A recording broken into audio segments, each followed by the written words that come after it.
Yeah, we suck right now. The culture is actually like, I'm just praying for the Lord to deliver me from the pick sixes. As the new NFL season officially begins with the start of free agency, there are unfortunately some things we must go over. New rules. As with most things the league has done, it's allegedly meant to improve the game, but some of them have led to more controversy than not. One of these changes that totally won't cause this is the banning of the hip drop tackle. Any infraction called by officials will now be 15 yards and an automatic first down. Another judgment call penalty and a league plagued by them. Oh, wonderful. The replay booth can now review instances of roughing the passer and intentional grounding. But knowing how well the pass interference reviews went, my hopes aren't high. What could be ironically useful are the new kickoff rules. They had to do something about them. The kickoff had been relegated to nothing but touchbacks for the most part. If you watch the XFL this past year, there'll be a slightly modified version of them. The kicker kicks off at his 35-yard line, and the kickoff special teams line up at the opposing 40. All but two players on the return team line up at the 35-yard line, not to move until the ball is received by a returner. The goal for the kicking team is to hit it in the landing zone, between the 20 and the goal line. If a ball lands or goes out of the end zone for a touchback, the ball is spotted at the 30-yard line. If it goes out of bounds, it's spotted at the 40 like it was before. Onside kicks also must be declared, thus eliminating surprise onside kicks. We'll definitely be complaining about these things in the future, but their newest gift to us comes with 2 games on Christmas. Wednesday football is back after a 4-year hiatus. The NBA is seething in the corner. All in. The legend of Cowboys football will re-emerge after becoming a meme and a half in January. There will be shaking. There will be quaking. There will be next to nothing done to replace the departing Souls Cutter release from the team. And by God, there were a lot of them. Former franchise faces, injury-prone pieces, and a somber career ender for Leighton Vander Esch. What will Dallas do to overcome such hilarious adversity? Behold their greatest achievements. Signing Eric Kendricks. And the long snapper. Truly one of the off-seasons we have witnessed. Brought to you by the hardest working comma in the English language. Remember, all in doesn't mean what everyone thinks it means. It's whatever the Jones family feels like at a given moment. If that means letting Dak walk away because he wants a shitload of money, so be it. Mike Zimmer must have been their all-in move. Mike Zimmer. Hilarious. The Dallas Cowboys select Tyler Guyton, tackle, Oklahoma. This is apparently all in. Being highly conservative with your approach and pissing off everyone in the fan base. Tyler Guyton isn't a bad pick, though. Dallas had a huge left tackle-sized hole that could use filling. Guyton should be the concrete that solidifies that. And he should have day one impact. Just don't know about the rest of the Dallas dilemma. Mainly the whole Micah Parsons thing. And the Dak Prescott thing. A million other things affecting Frisco. But not to worry, my friends. They got Zeke back. Told you they're going all in. All in. The words that cry throughout every private dinner with Jerry Jones. What does it mean? Would it imply that he'll do anything to make it past the second round? Of course not. Why get modern talent and ability to change the game when you can get the greatest running back tandem in 2018? Zeke's transition to offensive lineman to be determined. Considering Dak's gonna want a small island as compensation and they're screwing over Micah Parsons on his 5th-year option, the gods are starting to unleash their wrath. Sam Williams' ACL is wrecked and Deron Bland's foot will be out of commission for at least a month. I'd work on the alphabet if I were them.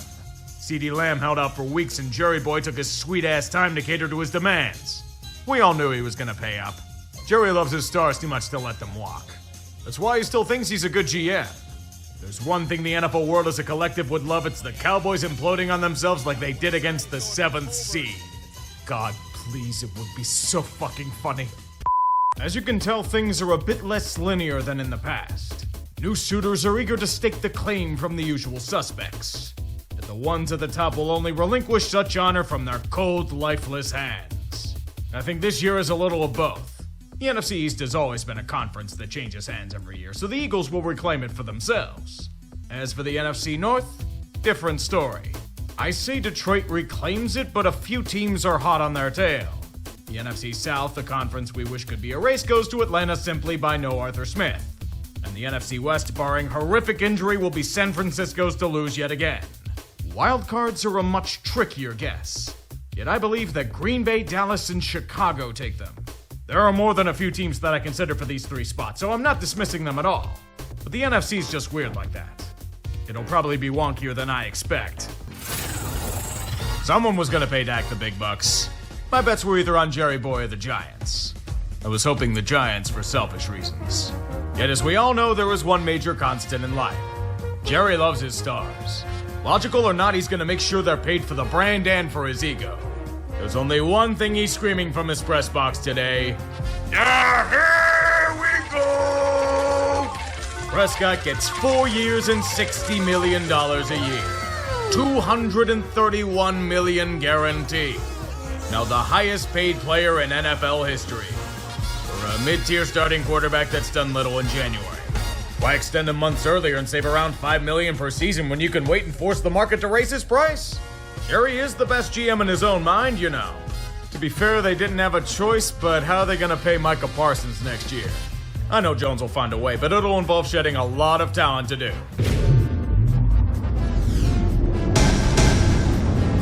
It says something when Dak's contract may be an overpayment, but it's nothing compared to the guy they're playing. At least Prescott's a good quarterback. At least he can lead an offense to some semblance of glory. He usually does in the regular season, especially against a team like Cleveland. Unlike Deshaun Watson. Good Lord. Any fleeting chance of him regaining his Texans form has to be gone, right? He's robbing Berea blind with how bad he is. The Browns threw everything at a guy who can no longer throw a football. That's not even an exaggeration. Watson needs fucking Sherlock to solve the case of the missing talent. He can't hit anything accurately beyond 5 yards 4/5 of the time. Peak Cleveland. The Browns wanted an adult at QB, well, they got a total deadbeat. And they got hoodwinked out of $230 million for it. What a shame, am I right? He feels so bad that Cleveland's starting to turn on Haslam's golden boy. Dallas didn't even have to sweat with how suffocating their defense was. Just make Deshaun throw. He won't massage anything out of it. If they don't pivot to Jameis or the defense doesn't ball out, it might be a long year. If I were you, I wouldn't look at Tampa Bay. The guy starting over there might make you jealous. Excuse me, are the Saints good? A high-flying offense that destroys secondaries in their wake? I don't know if it's sustainable, but I don't care. Pete Carmichael needs to be extradited from Argentina and charged with war crimes. The same weapons are doing so much better in Clint Kubiak's system. Derek Carr actually looks like the quarterback that was advertised to Louisiana. Alvin Kamara's destroying worlds with his feet once again.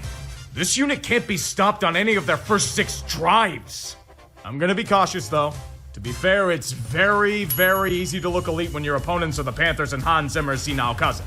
Seriously, someone looked at their elite defense and said, you know what this team needs? Mike Zimmer. Cowboys had no chance. This was a walloping from the starting gun. Dallas got outclassed by New Orleans, of all teams. Just a sneak preview of them in January. This game was somehow the perfect depiction of both the Cowboys and the Ravens. Dallas is what we thought they were. An incredibly flawed team that's the Notre Dame of pro football. Once again reminding you that someone thought Mike Zimmer was a good man to run a defense in 2024. Too bad his unit can't stop the run. At all. This is how Baltimore thrives. With the two-headed monster of Lamar and King Henry, few defenses can hold the gates from the barbarian hordes. Sorry, Cowboys fans, Jerry couldn't afford King Henry this year. You have to go to the clearance aisle for Zeke and Dalvin. Oh, we jumped off this wagon long ago, Dak. Now, ideally, this outright annihilation should be the end of it all. Baltimore's up by 22, and we should be laughing at the Cowboys for repeatedly shitting down their leg. But the Ravens chose to copy them. A team with a 99.9% chance of winning was choking in a way that would make Atlanta envious. Defense crumbling, offense letting off the gas, Dak Prescott having his way throughout the fourth quarter. I legitimately don't care if Baltimore ended up winning this game. This has been a recurring trend for them for the past half-decade. John Harbaugh needs to be fired and then fired again. The fact that the Cowboys got within a field goal despite being pounced upon is one of the most damning things possible. I can't trust this team. They can't finish games. If it weren't for a technicality in the rules and Lamar Jackson unleashing the high-end talent, Jerry Boy would have orgasmed like he saw a BBC. Dallas sucks. Baltimore sucks in spite of their talent. Both were more than proven today. Wake me when the Ravens fire Harbaugh.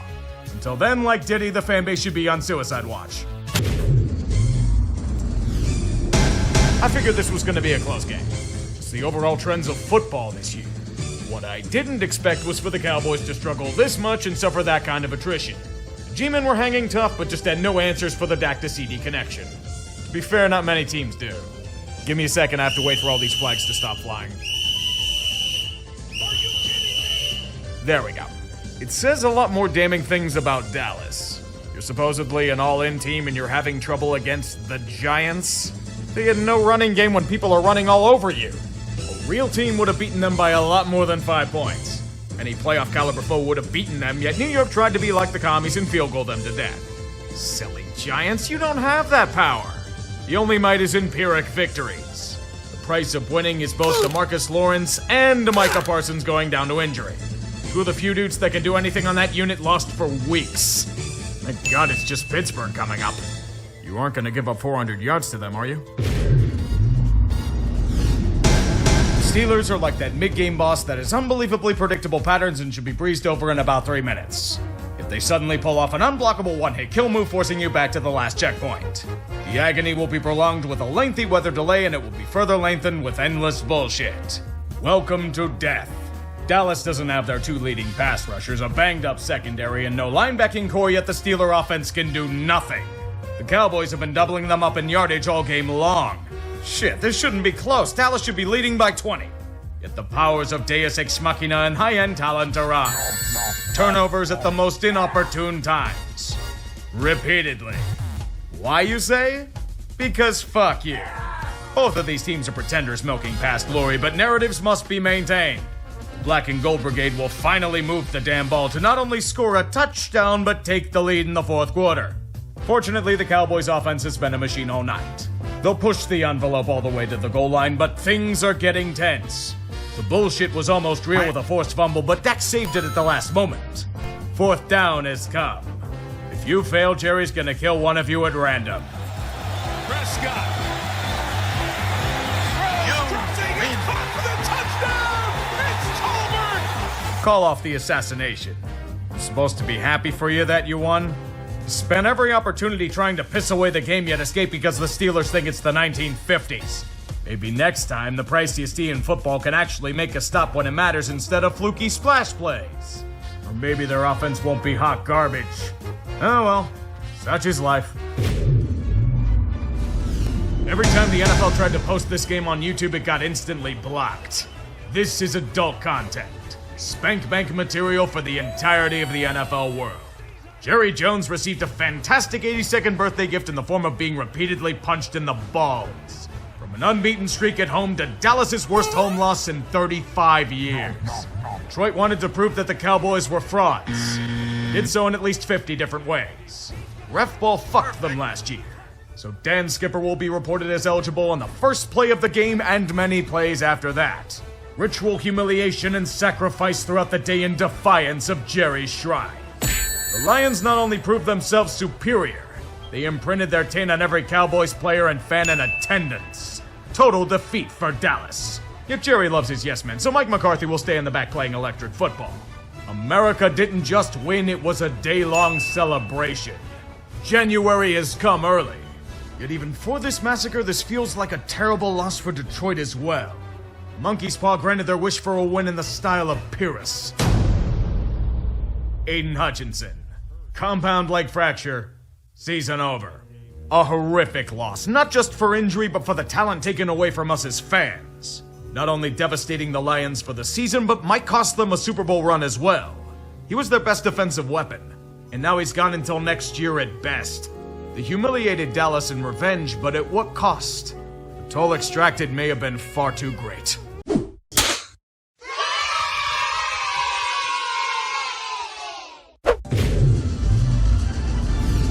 Time when Dallas and San Francisco was one of the greatest rivalries in the NFL. Powerhouses locking horns with stars and fireworks exploding in every match back in the 90s. Even recently it's been like this. But this time around, the luster's worn off. Dallas is many things. Good is not one of them. Against a brutally battered and devastated 49ers team, they can do next to nothing. When there's a chance to take advantage of San Fran's mistakes, the Stars and the Cowboys can do fuck all. When the game is tight after half, the 49ers offense crushes anything resembling a resistance with unbelievable ease. When dem boys need a response, Dak reinforces his status as merely a good quarterback. Brutal interceptions pending. Stomped to about 470 yards of offense from the Niners. It's almost as if they were never injured at all. A crush of crushes bringing to light the Cowboys' deserved and hilarious fall from grace. Kyle Shanahan was even trying his traditional late-game choke, yet even in these trying times, it was too late to make an impact. San Francisco salvages a must-win game to generate a three-way tie for the NFC West. With Seattle and Arizona? The Cardinals are in first place? Still better than the soap opera known as Dallas. Want a rebuttal? Just ask Trayvon Diggs. Sorry, just ask D's nuts. In 2024, Jerry Boy can't see these nuts. To best describe the Dallas Cowboys, think of Ezekiel Elliott. The shell of his former glory deactivated because he thinks himself above standard protocol. Jerry Boy wants to believe he's above everything as the league's shadow emperor? Then the result will be a hilarious drama-filled freefall into the pits of hell itself. Breaking news! Mike McCarthy's still an idiot. Faking a punt at his own 40 down by 1 score. Someone save this man from himself. Apparently you can't be flagged for pass interference on a fake punt. And apparently you can't be flagged for being exposed as a pretender yet again.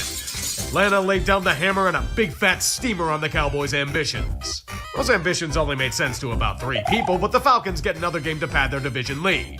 You could call it an all-in performance. ATL even had something resembling a pass rush today. Hey, if the Cowboys keep chopping their own legs off at every given opportunity, it'd be foolish not to take it. You thought it was just this loss, Dallas? Think Dak and CD are gonna save you? Well, they're hurt now. Dak for a few weeks. You are fucked with the largest of F's. Don't worry though, Jerry Boy still believes in this roster and this staff. He had some of that fandangled reefer his players talked about and it opened his mind. He just needs to make a reference to Michael Irvin 30 years ago. Which is where Jerry imagines the Cowboys are right now. Don't worry, Cowboys fans, your salvation is coming. A big-time wideout that Jerry Boy's had his eyes on since college. The immortal Jonathan Mingo. You traded for him? The dude's done fucking nothing and you traded a fourth for him? Oh my god! Watching Dallas's downfall has been glorious to 31 NFL franchises. And now it's gotten even worse for them. Dak's injury is more severe than first reported. He's gonna be out more than a few weeks. Part of his hamstring tendon tore off the bone. This isn't a turkey leg, so he has to go for season-ending surgery. In more ways than one. The Cowboys are super duper fucked. Prescott, regardless of oversaturation, is still a good quarterback. Even Micah returning doesn't overcome this brutal loss. A disaster year just got even more so.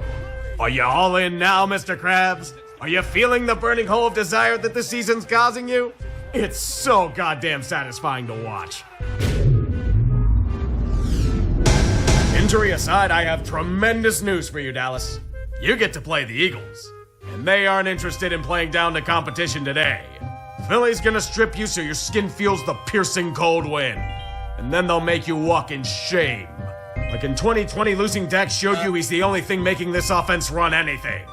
The only running now is in fumbles and fuck-ups, because it certainly isn't with the whopping 49 net passing yards. The Eagles will expose the fraud. Can you even call it a fraud if your team just sucks? Behold your new savior, Dallas. Trey Lance has emerged from years of slumber to get real experience. He instantly throws a pick into double coverage. Put him back in. He's not cooking. Feel bad for a few of the players, but not the team itself. It's above our pay grade. I only have one thing to say after this slaughter.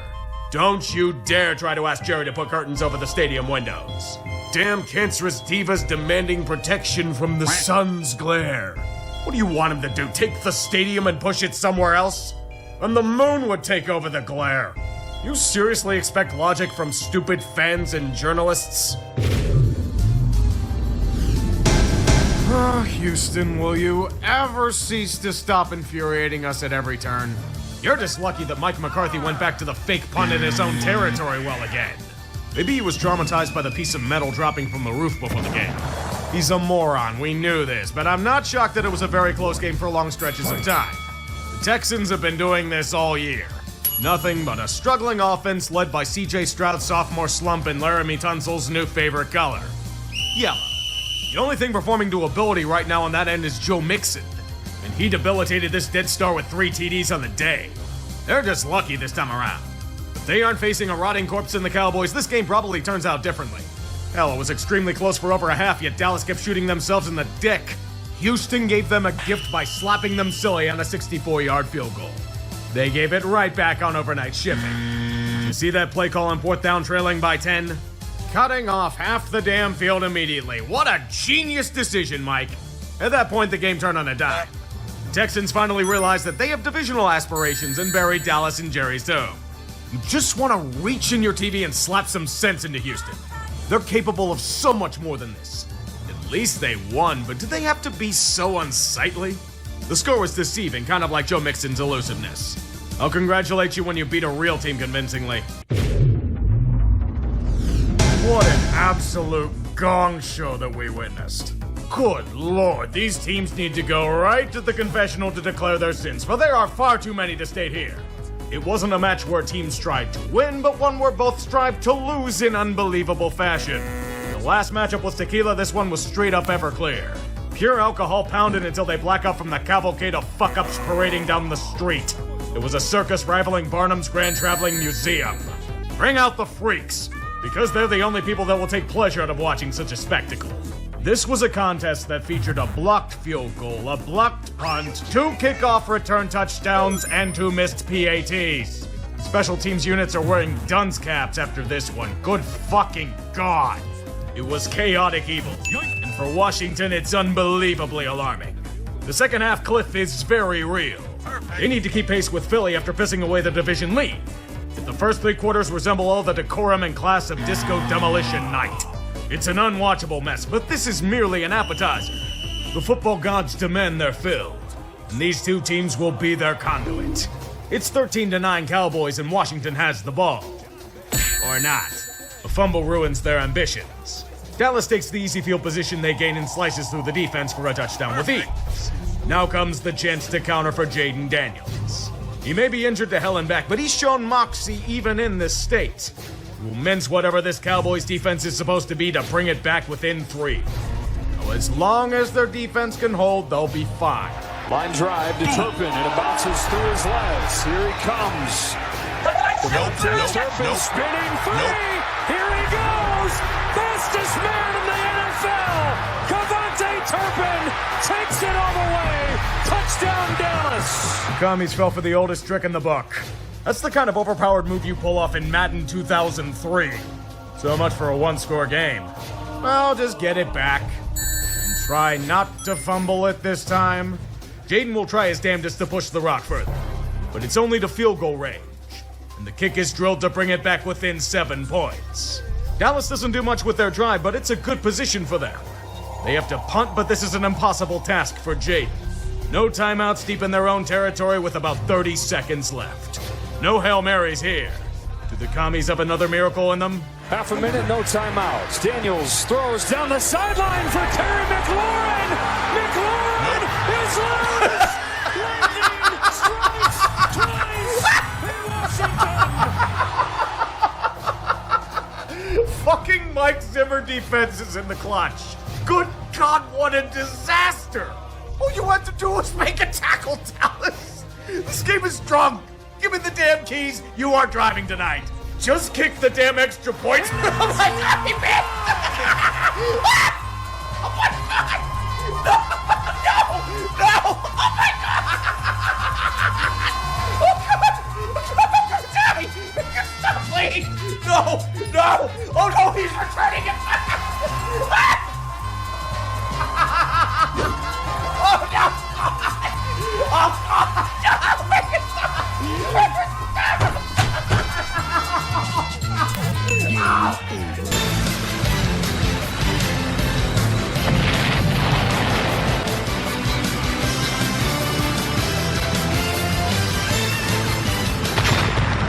Anyone pay attention to this game? It merely existed as background noise as America indulged in roast turkey and groan-worthy lectures about politics at the dinner table. This was slop content. Cooper Rush against Drew Lock in a poorly executed trash heap merely made for cheap views and shock value. The shock is in how terrible it was. They couldn't even give us the Tommy DeVito and Trey Lance comedy fest that would have supplied entire food banks. I don't even remember a single notable moment out of it besides the pick six. Everything blended together. A great game to pass out on the couch with a food coma. Unfortunately for the rest of us, such a miserable display as finite and Dallas stays slightly ahead for their first home win of the year. Oh, wonderful, Jerry Boy can pretend his team's competitive and do nothing to fix things. My God, you beat the Giants? A team without Sexy Dexy for the year now? Joke's on them, they wanted to lose for the first pick. We should really be afraid. You barely took care of a garbage team, Micah. Calm your damn tits. The only thing you're coming for is a vacation to Cancun in January. It's that time of the year again, when the playoffs start to peek into the picture and we discuss the scenarios at hand. The NFC's a bit tighter. The Motor City currently leads the pack, but Philly's hot on their tail.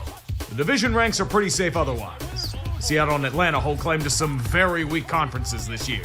That means Minnesota and Green Bay have the potential to feast if the cards fall right for them. Washington got off a cold streak and comfortably hold the final seed in the meantime. At 6-6, the Bucks, Cardinals, and Rams still have a shot, especially in their divisions. Meanwhile, San Francisco, Dallas, and New Orleans are clinging on for dear life. And I mean it. There's been a lot of disappointment for teams this season, but there's still a chance they remembered the rules. Don't get eliminated! Okay. Like The Simpsons, these are franchises that have been well past their prime for decades. Which is also why this game wasn't flexed. The NFL's pulling a solid for the sake of fan service. What fan service they're aiming for is anyone's guess. Consider these two groups like Marge's voice actress. Should be put out to pasture and their talent shredded by age and wear. Kind of like Zach Martin, but less sad than his potential career-ending injury. Still as bad as these defenses on the field of play. Who knew that bad unit facing bad unit would lead to a complete mess of missed tackles? If Dak were still healthy, it would have been even worse for the Bungles. So instead, we get something as uncanny as The Simpsons in 3D. It's definitely a game. That's all I'll say about that. It goes on for far too long and merely exists for the sake of nostalgia, nothing better being on. And I'm saying this as a guy who loved The Simpsons 20 years ago. Speaking of that number, the game's tied at 20 in the fourth quarter. And it will continue to be tied at 20.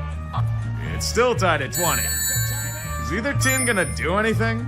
The defense has finally managed to show up 45 minutes late, but at least they're keeping things close.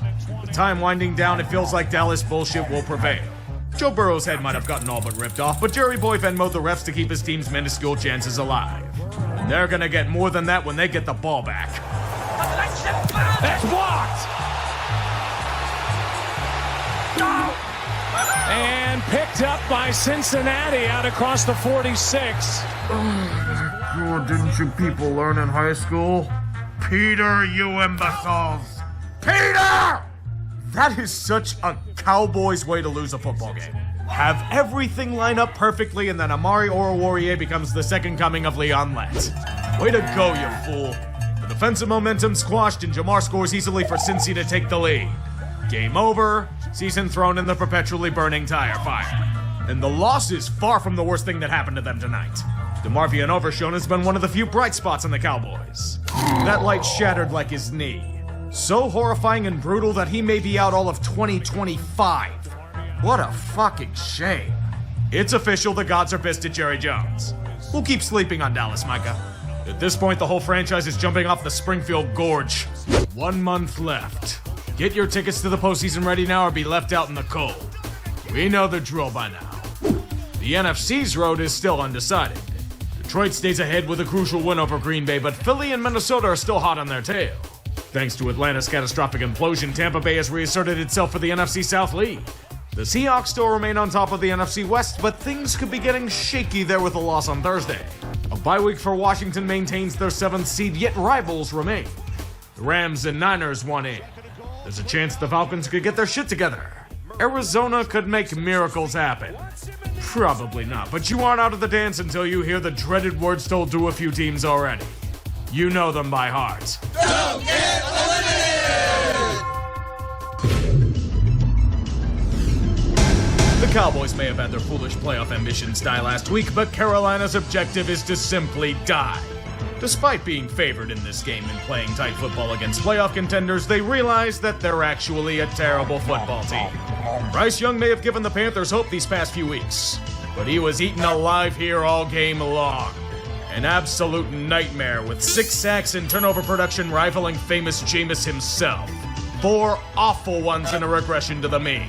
He's probably done enough to earn another year here, but Micah Parsons took a gigantic shit on him and this offensive line in a hate-fueled orgy of destruction. Rico Dowdle proves himself as one of the few remaining high points of this franchise, and they win easily. It means nothing. Dallas can pretend they still have a chance in hell of playing in January. Carolina has real ambitions to shoot for. A top draft pick. One they actually own this year. The Cowboys will join them on the couch shortly. 3 games remain. This week was critical in deciphering the playoff formulas, but it doesn't mean that we're anywhere close to a solution. The number 1 seed in the NFC is now a 3-way tie. The Lions still have control, but the Eagles and Vikings are hot on their tail and coming fast. Philly can also claim the NFC East with a win or Washington loss, but the Eagles aren't going to implode, right? The NFC North is a mosh pit, made even more so by the attrition on Detroit. Minnesota or Green Bay could easily take it, but the NFC South is Tampa's to lose. Hopefully they won't choke it away like Atlanta did. The NFC West is between Seattle and the Rams with the Cards and Niners on life support. This division probably gets settled with a Week 18 showdown. The wild cards are all but set and can be officially claimed if Green Bay wins and Washington wins and gets help. The NFC especially is going to be a ride moving forward. Get ready. These words are going to come in handy. Don't get eliminated! So damn Cowboys to finally start showing up and balling out the moment there's nothing to play for. Even against a team that has everything to lose in the Buccaneers, Dallas will bring them to heel with their goddamn B squad. Fantastic. Now the defense shows up. Now Cooper Rush goes back to his heroics as a backup wonder boy. The Bucs are without Antoine Winfield and more on defense, but why is this screaming Todd Bowles being outfoxed in every sense of the word? CeeDee Lamb went ham against them in the first half. Even as the chances were there for Tampa to take hold of the game, they just can't overcome a relentless Cowboy assault. And especially if Baker gets forced into throwing arm punts late in the contest. Yet there's still a chance. Dallas is forced into a 3-and-out. Baker's cooking a fine Christmas dinner on the field, chipping away at the Cowboys bit by bit until eventually, pay dirt. A touchdown to put them only down by 2. Better yet, another 3-and-out by Dallas forces the issue. And we know Baker's gonna will them with everything he has. Cowboy pressure look. Showing the pressure. Here it comes in the back. Jordan Lewis got there. Mayfield pitches it forward. Somehow he got it to White. Good shot, White. Gets a gain out of that. The ball taken away by the Cowboys. I think I just heard all of Atlanta cheer in unison. Rashad White having the ball be ripped out of his hands and any chance at victory along with it. Now things are getting perilous because remember, the Falcons have tiebreaker. They once again hold the division lead. Atlanta may have a tough opponent in Washington, but Carolina's not a slouch anymore. It's an uphill battle from here thanks to Dallas's lost season. Just watch Jerry Boy pretend everything's fine and keep McCarthy around. Speaking as a Cowboys fan, I definitely want it to happen. Miss.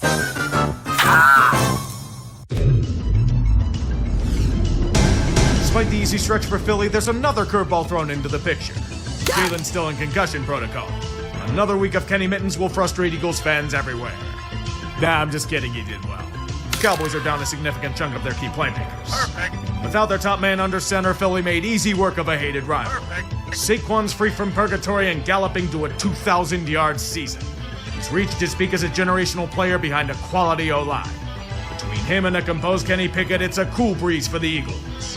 Kenny sacrificed himself for the win in the process, so appreciate the NFC's crown in his honor. Even with Tanner McKee, the Cowboys' defense was no match. Perfect. An insolent pup brought to heel in hostile territory. Now get back in the cage and stay there. Philly is a first-round match to tune up for. Trey Lance is alive? He's allowed to play the game of football on a professional stage again? What a world we live in. Too bad it's not leading to all that much in terms of point production for either team. Washington's playing most of their starters and they're struggling against these boys. It's definitely an ugly start. And we need a jolt that can wake these franchises from offensive slumber. The answer is Marcus Mariota. Yes, Nathan from Ted Lasso returns to commander the Commies for the second half. And the offenses will fly for both franchises. Mariota gunning past the shell of the Cowboys and Trey Lance piercing the heart of the Washington defense. Or is that just pass interference penalties on Benjamin St. Juste? Regardless, the Cowboys have a 3-point lead. Acted out as well as Jerry Jones on Landman. Dead serious, he's pretty good in his cameo. Mariota's gonna have to do him one better on the final drive. Talk about family and working with your kids.